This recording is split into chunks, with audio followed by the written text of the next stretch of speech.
भारत के सभी राज्यों की खबर SNS न्यूज चैनल पर, खबर जो आपको रखे सबसे आगे।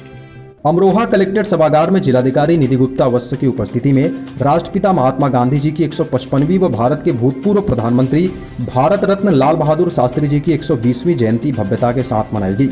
इस अवसर पर जिलाधिकारी ने सर्वप्रथम राष्ट्रपिता महात्मा गांधी जी की मूर्ति व लाल बहादुर शास्त्री जी की मूर्ति पर माल्यार्पण कर पुष्प अर्पित कर सत नमन किया।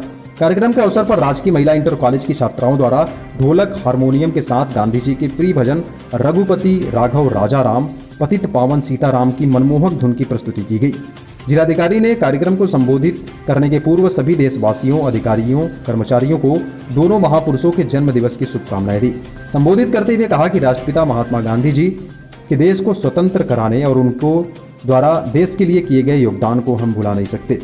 हमें उनके बताए हुए मार्गों का अनुसरण करने की आवश्यकता है। कहा कि केवल भाषण दे देने से और सुन लेने के लिए नहीं, हमें आत्मसात करने की भी जरूरत है। उनके दिए गए संदेश को अपनी कार्यशैली से हम क्या परिवर्तन ला सकते हैं, दूसरों के लिए अपने मन वाणी विचारों की शुद्धता व सत्यता से क्या बदलाव ला सकते हैं, यह ध्यान देने की आवश्यकता है। अपर जिलाधिकारी न्यायिक माया शंकर यादव जी ने कहा कि गांधी जी की ऐसी पर्सनालिटी थी कि देश ही नहीं विदेशों में भी उनकी चर्चा होती थी। उनके द्वारा सत्य और अहिंसा का जो संदेश दिया गया है उसको भुलाया नहीं जा सकता। उन्होंने अन्याय को सबसे बड़ी कायरता कहा और समर्थ बनने की बात कही।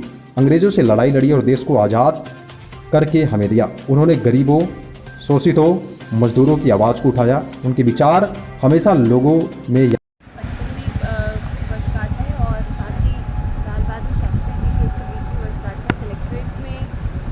कार्यक्रम का आयोजन किया गया जिसमें उनके प्रिय गीत को गाया गया और टीबी मुक्त ग्राम पंचायतों के प्रधानों को सम्मानित किया गया जिन्होंने उत्कृष्ट कार्य किया है।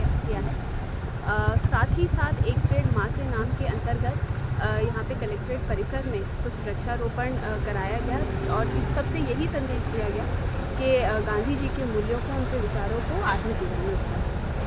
राष्ट्रपिता जी 155 के जीवन से जो मूल्य हम लोग ने सीखे हैं उनको अपने जीवन में उतारें, चाहे वो अहिंसा का हो, चाहे वो सादगी का हो, चाहे वो सत्यनिष्ठा का हो, चाहे वो स्वच्छता का हो, चाहे वो स्वयं काम करने का हो।